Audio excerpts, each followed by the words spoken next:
नमस्कार। राजस्थान की तमाम फटाफट खबरों में आपका स्वागत है।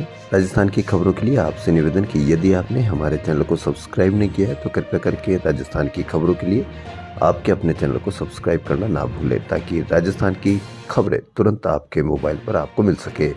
तो बढ़ते हैं आज की बड़ी खबर की ओर, जो मौसम में चेंज हुए उसकी। जी हाँ, गर्मी का सीजन शुरू होने के बाद भी राजधानी जयपुर में मौसम का मिजाज बदला हुआ है। पश्चिमी विक्षोभ के चलते शहर में लगातार आंधी बारिश का दौर जारी है। बीती रात भी बारिश होने के बाद शनिवार दोपहर बादलों की आवाजाही रही, लेकिन इसके बाद फिर से अचानक मौसम बदला और तेज हवाएं चली और कहीं ज्यादा और कहीं कम बारिश भी हुई। आरपीएससी और कर्मचारी चयन बोर्ड की प्रतियोगी परीक्षाओं के पेपर लीक कराने का मास्टरमाइंड जगदीश बिश्नोई इतना शातिर कि वह 19 साल में 5 बार जेल गया, लेकिन कभी भी एक मुकदमे में 2 माह से ज्यादा समय तक अंदर नहीं रहा। एक और बड़ी खबर, भाजपा ने पहली सूची में राजस्थान की 25 में से 15 लोकसभा सीटों पर प्रत्याशी घोषित कर दिए हैं। सांसद राहुल कसवा, देवजी पटेल, रंजीता कोहली, अर्जुन लाल मीणा व कनकमल कटारा के टिकट काटे गए हैं। वहीं लोकसभा अध्यक्ष ओम बिरला, प्रदेश अध्यक्ष सीपी जोशी, तीनों केंद्रीय मंत्री अर्जुन राम मेघवाल, गजेंद्र सिंह शेखावत, कैलाश चौधरी को चुनावी मैदान में उतारा है। राजस्थान से राज्यसभा सांसद रहे भूपेंद्र यादव अब अलवर से लोकसभा चुनाव लड़ेंगे। भाजपा ने 10 सीटों पर प्रत्याशियों का फैसला पेंडिंग रखा है। इनमें से ज्यादातर सीटों पर चेहरे बदलना तय माना जा रहा है, यानी कुछ और मौजूदा सांसदों के टिकट कटने तय हैं।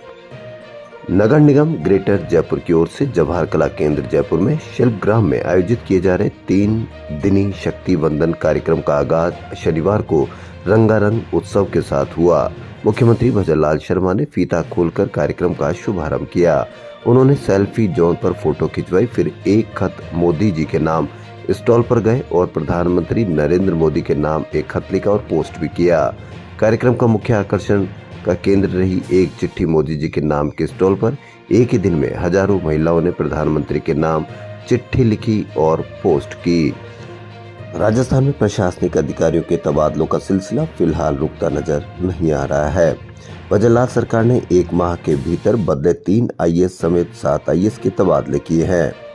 कार्मिक विभाग के संयुक्त सचिव कनिष्क कटारिया के आदेश के अनुसार 1 फरवरी को आयोजना में लगाए गए प्रमुख सचिव भवानी सिंह देथा को अब युवा मामले एवं खेल विभाग में लगा दिया गया है। पेपर लीक कांड के मास्टरमाइंड जगदीश बिश्नोई की गिरफ्तारी के बाद राजस्थान पुलिस अकादमी में ट्रेनिंग ले रहे 20 सब इंस्पेक्टर एसओजी के रडार पर आ गए हैं। 670 से ज्यादा सब इंस्पेक्टर की आरपीए में 3 माह पहले ही ट्रेनिंग शुरू हुई है। एसओजी ने आरपीए में ट्रेनिंग ले रहे एक सब इंस्पेक्टर डालूराम को गिरफ्तार भी कर चुकी है। खाटू श्याम प्रभु के वार्षिक फाल्गुन मेले के लिए छोटी काशी से पदयात्राओं का सिलसिला शुरू हो गया है। शनिवार को म्हारी झोपड़ी पधारो श्याम संस्था की ओर से चांदपोल से 22वीं पदयात्रा रवाना हुई। जयपुर एयरपोर्ट पर शनिवार को फ्लाइट संचालन गड़बड़ाने से यात्रियों को परेशानी का सामना करना पड़ा। स्पाइस जेट की अयोध्या की फ्लाइट शनिवार को भी रद्द रही।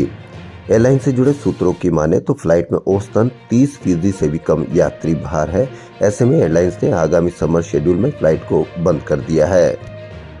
डॉक्टर्स वेलफेयर सोसाइटी की ओर से अब महिला डॉक्टर्स को खेल मैदान में उतारने की तैयारी हो चुकी है।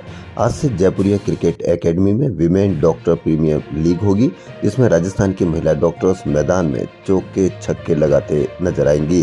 विमेन डॉक्टर प्रीमियम लीग की कोऑर्डिनेटर डॉक्टर रिमी शेखावत ने शनिवार को एक बैठक के दौरान बताया कि इस वर्ष की लीग में करीब 100 डॉक्टर्स पार्टिसिपेट कर रही है। इनकी 2 ग्रुप में 6 टीमें बनाई गई है, जिनके बीच 10 दिन के टूर्नामेंट में 9 लीग मैच आयोजित कराए जाएंगे। कांग्रेस नेता राहुल गांधी शनिवार को फिर राजस्थान की सीमा में पहुंचे। पिछले दिनों राहुल की भारत जोड़ो न्याय यात्रा ने मध्य प्रदेश से राजस्थान में प्रवेश किया था, लेकिन राहुल के विदेशी दौरे के कारण यात्रा यहीं रुकी रही। राहुल के शनिवार को लौटने पर यह आगे बढ़ी। फिर 1 घंटे बाद राजस्थान से मध्य प्रदेश में फिर प्रवेश कर गई। राहुल गांधी एक खुली जीप में यह यात्रा की। उनके साथ इस मौके पर कांग्रेस प्रदेश अध्यक्ष गोविंद सिंह डोटासरा, पूर्व सीएम अशोक गहलोत, पूर्व डिप्टी सीएम सचिन पायलट और कई नेता मौजूद रहे। पीसीसी चीफ गोविंद सिंह डोटासरा ने कहा कि यात्रा के दौरान किसान, युवा, महिला, व्यापारी सभी के ज्वलंत मुद्दे सामने आ रहे हैं। 2014 में किए गए वादे पूरी तरह से मोदी सरकार के विफल रहे। मोदी सरकार ने किसान की आय दुगनी करने का वादा किया था, महिलाओं को सशक्त बनाने की बात कही थी, लेकिन जितने भी वादे किए पीएम मोदी वादों पर खरे नहीं उतरे। सचिन पायलट ने कहा कि राहुल गांधी न्याय से वंचित लोगों को न्याय दिलाने के लिए न्याय यात्रा निकाल रहे हैं, जिसका भरपूर समर्थन मिल रहा है। भाजपा संवैधानिक संस्थाओं को कमजोर करने का काम कर रही है, जिसका जवाब चुनाव में जनता देगी। वर्तमान में लोग आक्रोशित हैं, लेकिन सीबीआई, ईडी जैसी सरकारी संस्थाओं के डर से खुद को असहज महसूस कर रहे हैं। वहीं पूर्व सीएम अशोक गहलोत ने भाजपा सरकार पर 8 रुपए में भोजन उपलब्ध कराने की सरकार की योजना में थालियों की संख्या आधी करने और रसोइयों को अनुदान नहीं दिए जाने का आरोप लगाया। गहलोत ने कहा कि हमारी सरकार ने 8 रुपए में भोजन उपलब्ध करवाने के लिए इंदिरा रसोई योजना शुरू की थी। इस योजना में हमारी सरकार 17 रुपए प्रति थाली अनुदान देती थी, जिससे गरीबों को सस्ता, ताजा और पौष्टिक भोजन मिल सके। गहलोत ने आरोप लगाया कि नई सरकार ने इस योजना का नाम बदल दिया। प्रधानमंत्री सूर्य घर सूर्योदय योजना को लेकर केंद्रीय ऊर्जा मंत्रालय और राज्य के ऊर्जा विभाग की ओर से फिलहाल कोई गाइडलाइन जारी नहीं हुई है। केवल किलोवाट के हिसाब से 30 से 78,000 रुपए तक की सब्सिडी का स्लैब जारी किया गया है, लेकिन आवेदन प्रक्रिया, रूफ टॉप सोलर प्लांट का पूरा खर्चा वहन करने को लेकर कोई आदेश नहीं आया है। ऐसे में उपभोक्ताओं ने अपने मकान की छत पर फिलहाल रूफ टॉप सोलर प्लांट लगवाना रुकवा दिया है। उपभोक्ता सूर्य घर योजना में कम रेट पर रूफटॉप सोलर प्लांट लगवाने का इंतजार कर रहे हैं। सरकार की ओर से रूफटॉप सोलर प्लांट के लिए 300 यूनिट तक फ्री बिजली देने के दावों के बाद ये प्लांट फ्री या कम कीमत पर लगाने की चर्चाएं चल रही है। भाजपा की ओर से घोषित 15 नामों की सूची में प्रत्याशियों की औसत उम्र 6 से 7 वर्ष बढ़ गई है। असल में पिछले चुनाव के दौरान इन्हीं 15 सीटों पर जो प्रत्याशी उतारे गए थे उनकी औसत उम्र 51 वर्ष के करीब थी। यदि उन्हीं प्रत्याशियों को इस बार फिर से मैदान में उतारा जाता है तो भी उम्र का औसतन 56 से अधिक हो जाएगा। यानी पुराने प्रत्याशियां यूं कहें कि मौजूदा सांसदों में से कईयों के टिकट काटने के बावजूद भी पार्टी ने प्रदेश में युवाओं को तवज्जो कम दी है। यही कारण है कि मौजूदा प्रत्याशियों की उम्र सीमा 58 वर्ष हो गई है। राजस्थान के पूर्व रणजी व फर्स्ट क्लास खिलाड़ी रोहित शर्मा का शनिवार को जयपुर में आकस्मिक निधन होने से राजस्थान के समस्त खेल जगत में शोक की लहर दौड़ गई।